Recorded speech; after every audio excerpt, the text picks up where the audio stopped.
Good morning, mabilis ang layout ng ating prayers for the GC guys. Today is 25 August 2023. Ang ating font, using cellphone tayo ha. And yung apps natin is Docs apps and Slides apps. Yun ang ginagamit natin pang layouting in design dito. Okay, today is 25 August 2023. Ang ating font ay Verdana. So last na tong balik tayo bukas sa pinakauna. Last na pagpipili ang font ito guys, yung Verdana. And then we have here size 12, text color red, highlight color is matingkad na blue. Type na natin 25 August 2023 from Family GC, YTC Princess Diane channel. Nakalagay for the forward is abomination to the Lord, but his secret is with the righteous. Proverbs chapter 3 verse 32. Guys, malalim pag din nyo maintindihan yung word na forward, ibig sabihin yan yung disobedience. I-google nyo na lang. Okay, ulitin ko ha. For the forward, so for the disobedient yan, is abomination to the Lord, but his secret is with the righteous. Proverbs chapter 3 verse 32. Dito naman kay paki-follow na lang si Donalyn sa kanyang sa kanyang Facebook account. Nakalagay sa kanya maliit to guys, i-zoom nyo na lang mamaya. Dear God, from the bottom of my heart, I want to thank you for loving me, forgiving me, healing me, and never leaving me. Amen. Kinuha niya to sa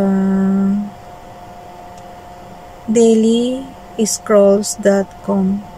So, pakipuntahan din yung na yan, page na yan. Baka marami rin prayers doon na makukuha.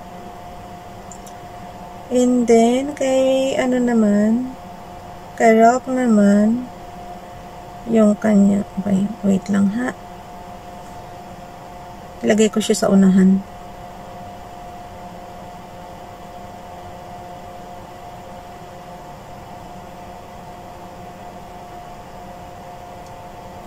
Ay, wag na, sahulihan na lang after kay Donalyn. So, lagay natin yung alignment sa left.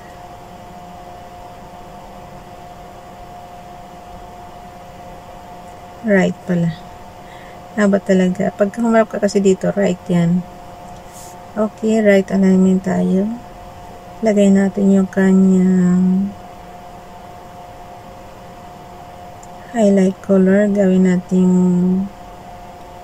white background.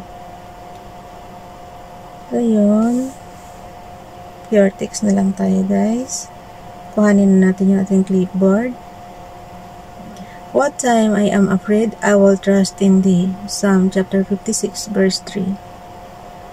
So, yun.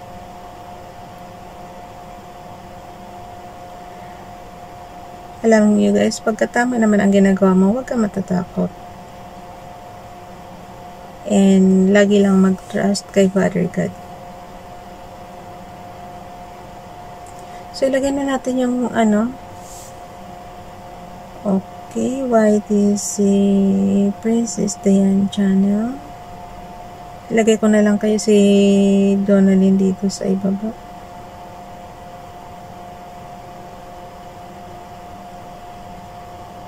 Paste natin. FB Donalyn.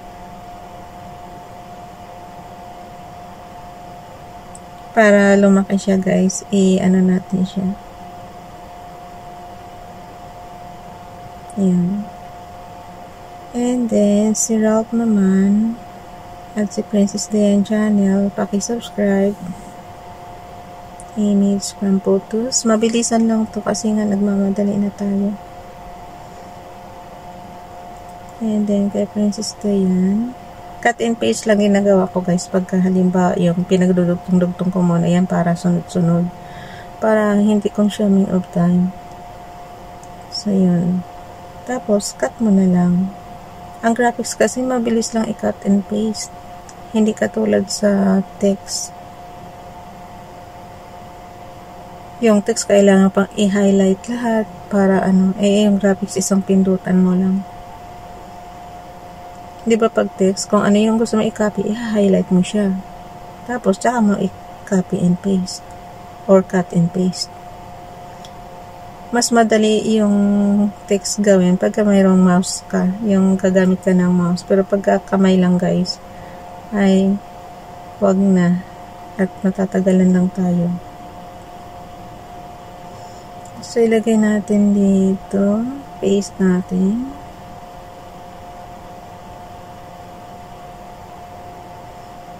Okay.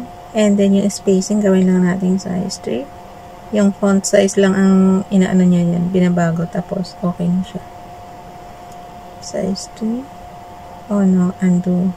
Pag nagkamali, undo lang. Mabilis kasi yung kamay ko magpindot eh. Kaya tuloy nalilito sa akin minsan ang cellphone. Ano ba talaga gusto mong gawin? Sabi siguro niya. Okay. Paano ba mag-screenshot? So, on and off button lang guys. And double yung button. Click na yan. And then, pati yung isa. Kaya ko nagdalawang page para lumaki yung graphics ni Donalyn. So, paki-follow na lang siya sa kanyang Facebook account. So, punta na tayo dito sa ating gallery. Ang bilis ba? Nagmamadali na kasi ako. Pangina kasi yung pagbabasa ko ng Bible guys. Tumalon ako. Nagmamadali talaga sobra. So, kailangan kong i-edit. Kaya doon ako ang tagalan mag-edit. Hindi kasi ako pwedeng magputol ng video eh. Yung sabihin mo, pag nagkamali po putol, hindi. So, dire-diretso mo na yan. And then, balikan ko na lang. Kaya, mahirap. Kailangan mo talagang pakinggan yung video mo. Tsaka mo ulit i-edit. Kaya lang minsan, hindi ko alam kung saan ako nagkamali. So, hindi talaga, minute by minute ko inaano siya, piniplay. Pero dapat talaga pala, tatandaan ko na para hindi ako mahirapan. Kung saan ako nagkamali. Tapos, balikan ko na lang yung oras, diba? So, next time, ganun gawin natin. Para hindi tayo consuming of time. So, ayan na yan. And then, dito naman, yan, malaki na yan guys. Pero i-zoom nyo pa rin pag hindi nyo mabasa ha. So, edit lang natin yan, crop.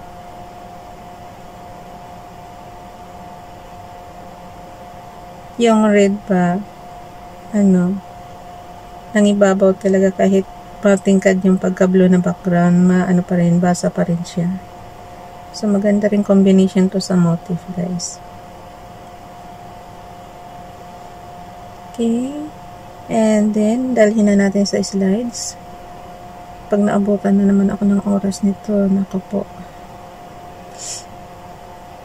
Ay, slides. Open yung ating file name, August Prayers. And then, edit lang tayo ng slide.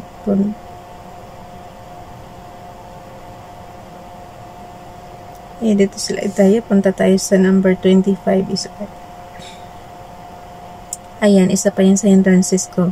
Yung biglang yung boses mo, yung lalamunan mo, biglang, di ba ang daming hindrances? So, patuloy lang guys. Sacrifice naman talaga ang meditation, prayers. Tuwing madaling araw lang tayo nakakagawa ng prayers kasi hindi tayo pwede sa araw dahil sobrang busy sa work. Mag-prayer man tayo, nasa isip lang yan. Pero yung gayot ng iba-vlog mo, pang madaling araw lang talaga. Kaya ko talaga binablog kasi nga may purpose ito pagdating ng araw. So, mapapakinabangan natin yan. And, sabi ko nga sa inyo, gagawin ko siyang background pagka nag-meditate. Papakinggan ko lang yung boses ko, tapos yun na. Hindi ko kailangan manood. Kasi syempre, di ba, pag matanda na yan, halimbawa, mga 70, 60 plus, ganyan, na yan. Basta, mahina na ang mata. Ngayon nga, nagsasalamin na ako, mahina na mata ko. So, yun. Pagdating ng araw, papakinggan ko lang yan. So, may purpose talaga to. Di ba? kuha natin yung background ni Princess Diane channel. Yan ang lagi natin binabackground, yung kanyang picture. Hindi ako nagsasawa sa picture ni Bunso. And then, we have here Amy's from Butos. Diba dalawa yung kinuha nating pages? So, yun. Ilagay natin dito. Tapos, isa pa. Kay Donalyn. Ayan. So, mababasa na siya at malaki na siya.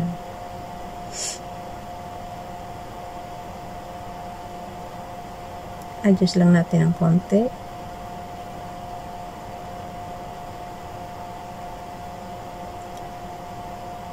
Okay. And then, hindi pa na kailangan screenshot na lang natin para mabilis. Huwag na natin i-zoom. Kasi basa na naman eh. So, okay. I-zoom pa rin. Para daw malinaw na malinaw. And then, screenshot na yan.